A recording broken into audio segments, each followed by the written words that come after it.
Welcome to the Compass Method, powered by Purpose and Plants, where science meets soul and thriving begins when you find your true north. Hosted by Dr. Yolanda Rivera Codile, a double board certified physician, mother of three, and founder of the Tiny Beat Lifestyle Medicine and Pediatric Clinic, and Chelsea Dye, a certified lifestyle medicine coach, wellness strategist, and creator of Alchemist Untamed. This show brings the real science to real life, powered by our passion project, Purpose and Plan. Each episode explores how small shifts in food, movement, mindset, and family life can create massive results. Together, Dr. Yolanda and I share a compass for better life, a grounded guide to plant-forward health, brain-body balance, and modern motherhood. From pediatric wellness and family health to neuroscience, nutrition, and mindset mastery, we will help you pause with a purpose, align your habits with your values, and rediscover what it means to thrive. Powered by Purpose and Plants, because thriving begins when you're powered by Purpose and Plants. Welcome to the Compass Method, powered by Purpose and Plants. I'm Chelsea Dye, lifestyle medicine coach and strategist. I'm Dr. Yolanda Rivera Codile. I'm a lifestyle medicine physician and pediatrician. And we are here to bring you real science for real life. It all starts now. Today we're joined by Dr. Yum, and we cannot wait to share this exciting conversation about her nonprofit, the Yum Project, which brings food adventures to young kids so they can learn healthy habits from a very early age. Yes, she's been such an inspiration for the work that I do at the Tiny Beat with the workshops. She has been an inspiration for so many people, for so many programs, for making parents, helping parents to make their kids or helping them like foods. Yes. Food. So join us for this wonderful conversation where she explores her model of education and her curriculum intended for teachers. And really the students are the young minds, so the preschool and early school age children. And let's dive right in. I am so excited to have one of the people that has been such a catalyst in my professional career. In the latest version of my professional career, Dr. Nimali Fernando. Dr. Nimali Fernando, for those of you few of you that don't know her, she's a board-certified pediatrician and founder of the nonprofit Dr. Yum Project, which happens to be a platinum seal of transparency, which is not a little thing. It's a big deal to be doing that. She's co-author of an award-winning book, Raising a Healthy, Happy Eater, and co-creator of Dr. Yum Food Adventure, which is a research-backed nutrition curriculum that teaches young children to enjoy fruits and vegetables. And also Touchpoint, a family-centered intensive health, behavior, and lifestyle program for children. Her food as medicine approach have been featured nationally in the New York Times, NBC Nightly News, and Voice of America. And as a matter of fact, that's how I found her the first time. I was studying for the board of lifestyle medicine, and I think it was the New York Times article that talked about her. And it was so wonderful to see that there were other crazy people that thought that pediatrics can encompass more than just seeing ear infections and recommending things, that she created her workshop at her kitchen, her teaching kitchen in her office. And I was like, I want to be like that when I grow up. And so it's very rewarding to have you here. Thank you for being with us. Thank you for having me. I think you absolutely have grown up and you are living your best life in your professional career. And I'm inspired by you too, Yolanda. Thank you. Well, Nimali, this is my first opportunity to get to meet you, and what an honor. What an amazing bio, by the way. So I want to dive right in to find out a little bit or a lot behind how you began your professional nonprofit, and we're going to call you Dr. Yum for the sake of this podcast. It's quite cute and catchy. So, what was the catalyst for you that made you say this is more than just food? This has to be while it's a food first model, this has to be something much bigger. Tell us about that. Yeah, it's interesting because food has always been sort of in the center of my family. And I come from a family of medical professionals. So my parents actually came from Sri Lanka before I was born, and they were both in medicine. And my dad wanted to train, do more professional training. And my mom decided to put her own career on hold so she could raise their family. And so she had the time and the space to make sure that food was at the center of our world. And we connected a lot with our Sri Lankan culture through food. We visited often. I got to know, and enjoy richly spiced curries and lentils and vegetables and red rice. These are the kind of food memories I grew up with. But I also saw this really interesting food curiosity that they modeled for me. Mhm. So my mom wanted to not just know how to make a great Sri Lankan meal. She wanted to know how to make the perfect Thanksgiving dinner, right? She wanted to know how to roast the turkey and make all the great fixings. And so I saw that curiosity in her. And I often was making food right next to her, right? She was always making something. And so I learned kind of how to be her sous chef. And so I was very lucky in that way. And I was lucky too because we made meals because she was home. She made meals a given every night. And so as I decided to become a pediatrician, I got to see, gosh, how lucky was I that I had all of this great modeling. I learned how important mealtime was. And I know now as a professional that those meal times are so important for the, the cognitive development of a child. Kids who have those family meals are less likely to engage in risky behaviors. They're more able to communicate. And I saw that nutrition, those meals that my mom made every night, were really important to our health, right? Mhm. So I started my career with all of those tools, and yet when I started to see patients, I was seeing the same diseases over and over and over. And when I started to have deeper conversations about food, I saw a kitchen in crisis every time, every time. And I could connect the dots between all of these diseases I was seeing so frequently and what was happening in their kitchen. And early in my career, I was starting my own family and I was starting to have my own kitchen crisis, right? So I had these two young boys. My husband was also a medical professional, so two careers and two different temperaments in these young boys. They were learning to eat in different ways. It was challenging, right? And Mhm. I saw how difficult this is. And there was always an answer. There was heavily marketed, kid friendly, convenience food everywhere. And I thought, gosh, if I'm struggling with this, with all of the advantages I have, how can I expect other parents to do this if they have a child with autism who Mhm. Mm-hmm. requires a lot more practice and Mm-hmm. patience? A child from a family who doesn't have the resources to buy nutritious food, how do they do it? So I started looking for resources. How can I help these families? And I couldn't find anything that didn't feel practical or judgmental, Mm-hmm. right? So I just started sharing recipes. I started with something really simple and I shared what was working in my house, how we were practicing food and it was getting easier. And then decided, to expand that by building a teaching kitchen in my practice. Mhm. And we could then test these solutions to help families in real time. And over a decade, we perfected what works. And that really became the Dr. Young Project. Mhm. It was really this sort of human lab where we could try things and perfect them. And it was such a joy for those 10 years to come up with some of the programs and the ecosystem of free resources that we have today. Wow. I mean, it's such an inspiration because, yes, I saw that. I mean, being a professional and having to try to do, I was thinking I was doing the right thing for my kids, but I saw that I was doing, and even though I was the boring house with the boring Right. food, that's what my kids would say.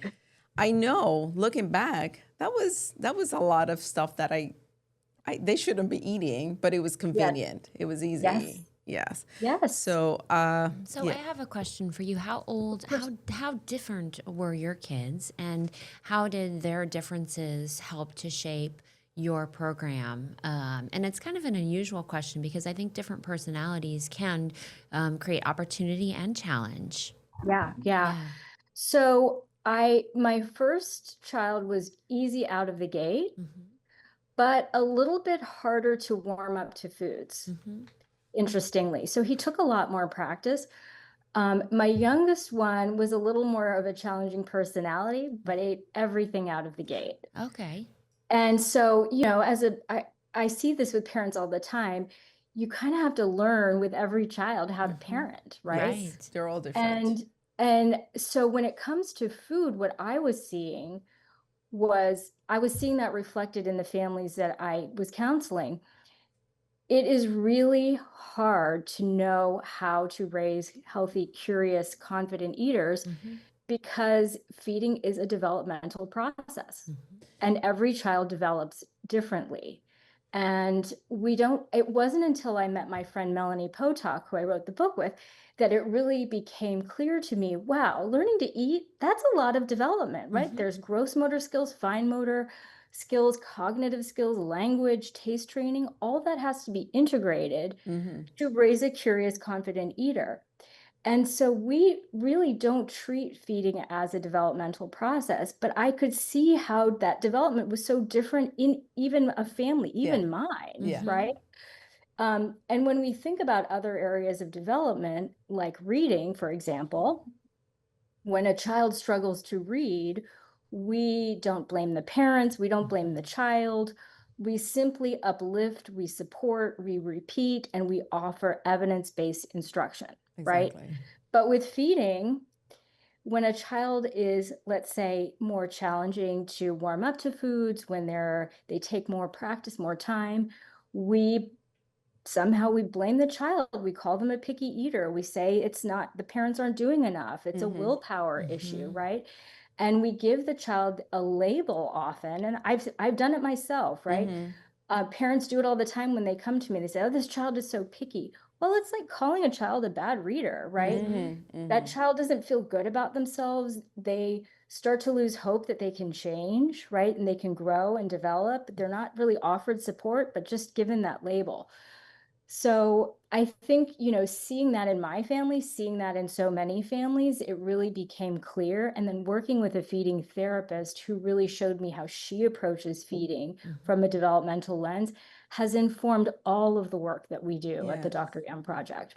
And I think highlighting how much marketing, how much economical, I mean, so much money is put into making this happen.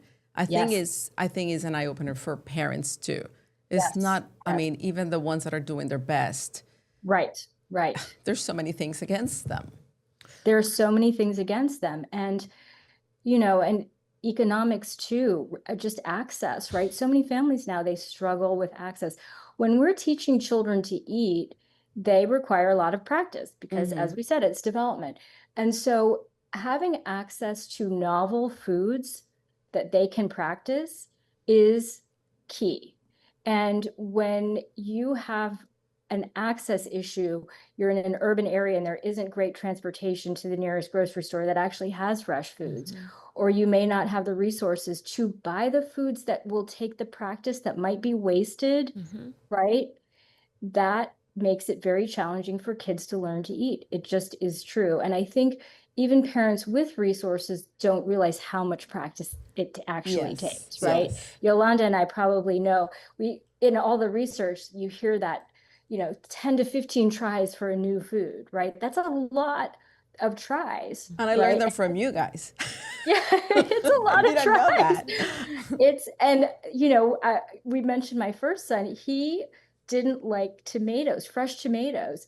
And because I knew this research, I was like, okay, we're just going to keep trying them till you like them, right? And I know everyone has preferences, but this child took about 12 years before he warmed up to a fresh tomato. And he wouldn't have had I not known how much practice it takes. So the average American family may only introduce a fruit or vegetable that's new 3 to 5 times. Yes. So When it may take 10 or 15 for them to actually warm up to it. So then you bring up a really good point, because so often, based on personality as a parent, I know, with my own child, that if you have a child that's more inclined to be stubborn, and even if you know the information about reintroduction after so many different times, how do you guide your patients and your students to your parents to Mhm. reintroduce without forcing potentially a stubborn child, to make it more playful and joyful, and Yeah. still allow it to be curiosity driven? So how do you balance that? Yeah. Yeah. Well, first of all, we have to model curiosity, Mm-hmm. right? Yes. Hmm. And how many health fairs have I been to where I have offered our delicious green dragon smoothie? It's on our website, dryum.org. It's a great smoothie with green spinach, but lots of grapes and tropical flavors. And parents will turn their nose up when they see the sample and they'll say, "Oh, you won't like that." The child is leaning in for the sample, and the parent will say, "You won't like that." Mm-hmm. Hmm. Hmm. So the first thing is, when a child is learning anything, they need to take cues from the adults in the room. Mm-hmm. That could be their teachers, Uh-huh. that could be the parents or grandparents, caregivers. We ourselves have to model curiosity. But what has happened is feeding development has been disrupted across generations, Yes. right? So there are lots of parents and grandparents who didn't learn to be curious around foods and to practice foods. So they're kind of stuck, right? So the first thing is, even if we don't, as parents, like certain foods, we should model curiosity for those foods, Hmm. right? Hmm. And so we have a program called Dr. Young's Food Adventure. We give teachers the scripts and the language to be able to say, I don't like that yet either, but I'm going to keep practicing, Mm-hmm. right? Yes. Yeah. And the kids will then take the lead, Hmm. right? And that often, that language that we teach these teachers will generalize into other areas of learning too. So the kids, you'll hear them say, tying my shoes is really hard. I guess I need to keep practicing. Just like they Yes. say, Yes. this strawberry is really sour. I don't like it yet, but I have to keep Uh-huh. Mm-hmm. Uh-huh. practicing, right? So I think that is the very first step, is the people around that child have to show that they're willing to practice and do hard things too, Mm-hmm. right? Yes. Yes. The same Um, thing.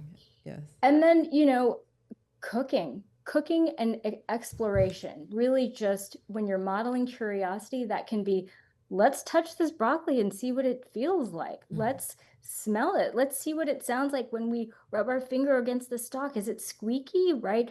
We can show that we're curious. Kids are curious. Mm-hmm. It's Hmm. often, as we Hmm. said, the adults who may put a damper on that curiosity, but kids want to know, what does it feel like, right? That's what they're Yes. always Uh-huh. putting their hands Uh-huh. on everything Right. Uh-huh. and touching everything and smelling everything. So we can bring that curiosity to food if we show them the way and we don't pressure, Mm-hmm. right? Hmm. And cooking is one of the best ways to do that. That's why we built a whole curriculum around cooking with preschoolers, because as they're cooking, they are exploring, they are learning, and we provide a lot of structure for the teachers to guide that exploration. And the results speak for themselves. The kids eat better after Yes. engaging in lessons. Their body mass index actually is normalizing. So we have published data that shows this kind of approach really does work. It really And does. I'd love to see in the workshop, because I started the workshop because I don't like to invent the wheel, and the Yes. wheel was already done. So we have the workshop at the Tiny Beat, and one of the things that I love to see is, and it says that in the material, that some kids will like to explore the ingredients separate, and they're so Yes. curious about it, and that spinach or the cilantro, the smell. But when you put it together, it's like, no, thank you. This is not for me. Even though they saw the ingredients separate, but they were Yes. more. I mean, they would eat them individually, but together Yes. is another animal, and Yes. and it's so Yes. interesting to see that dynamic. And Yes. and then they come again, and then they might be more willing to try it. But that I Yes. love to see that curiosity in place. Like they look and then and Yes. squeeze this and how it smells, and they're always wonderful. So, I love that you're a pediatrician that is leading a food adventure group like you do. The food adventure was really designed primarily at first for schools, okay. but what we've seen is it's taken on a life of its own in other settings, like your pediatrics practice, in feeding groups led by occupational therapists and speech language pathologists, in food banks, right? Like places that we never dreamed. It's living a life. And now we have these partnerships too with national organizations. So we're really seeing it spreading through the YMCA of the USA, through the National Head Start Association.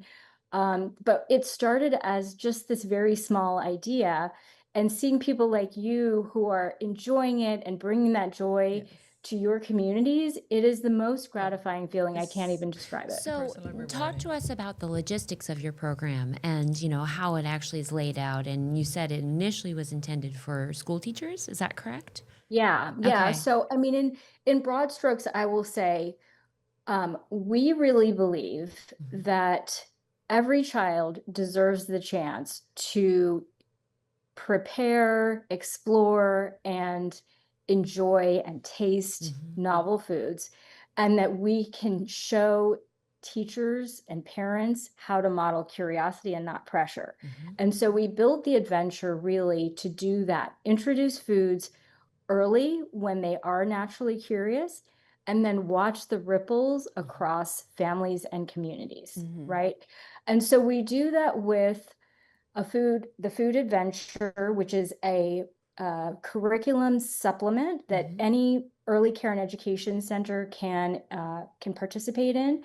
They are given access to 24 lessons, and each lesson is it's its own adventure. So there's a broccoli adventure, a pineapple adventure. There are 24 in total. And typically once a month, the teacher, after a robust training session where they learn how to model curiosity, they learn why children become picky eaters, they learn that feeding is development, they learn all the backstory of how to engage kids. They then can lead these adventure lessons. And the lesson has two parts. So the first part is really just exploration. So in a school setting, they're sitting in circle time. They're playing the Dr. Yum song, which is something that we just created. It's on Spotify and Apple Music. It's a great sort of transition song, and it gets the kids excited.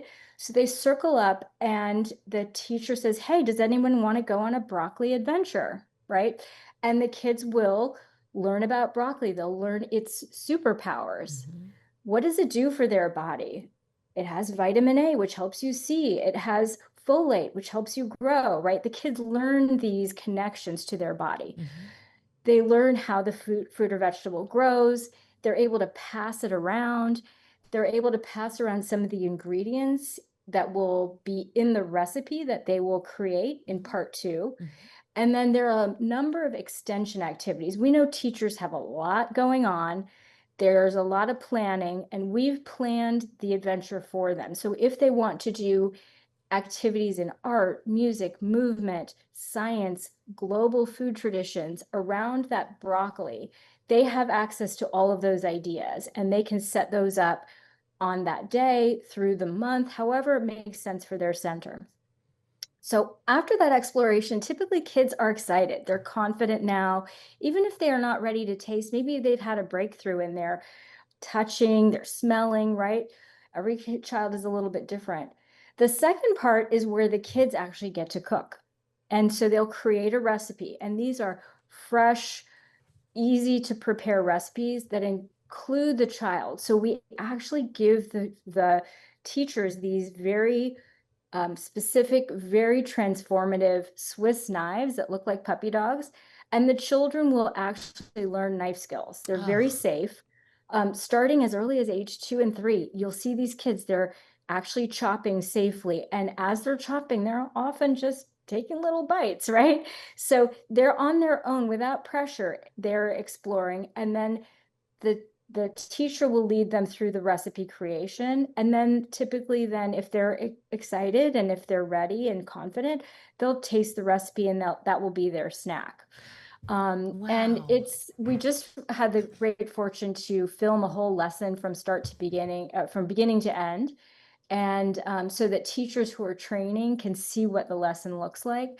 And we were able to film one of our staff members who's been teaching the adventure for 11 years, and she's has such a perfect approach, and it's really beautiful to see how even children with special needs, with feeding challenges, they warm up to these foods because we've set it up to be so engaging and so fun for the kids. They love Dr. Yum Day. It's amazing to see. Well, this is all so wonderful. I mean, I feel like adults need this as well. And your program is just very inspiring. So however we can help you bring it to other organizations in our area as well, we're here to do that. The last question that we have, because we're running out of time here, what are you personally working on in your wellness journey? You do so much for so many other people, and so what is it that you have in this 2026 and beyond to help you live a better life? Well, I've spent a lot of my life really focused on food, and I was an athlete, and so movement is part of my routine. But I did notice more recently that I'm moving a little bit less because I'm working so much more. Hmm. So I did a crazy thing last week. I brought home a puppy from the shelter. Oh. I want one. Who's upstairs now. My husband is babysitting and making sure she's not barking. But man, is that getting me moving, that little puppy. We're just up and down, in and out. It's such a joy. It's giving me structure. It's getting me off the computer, getting me to stretch and move my body.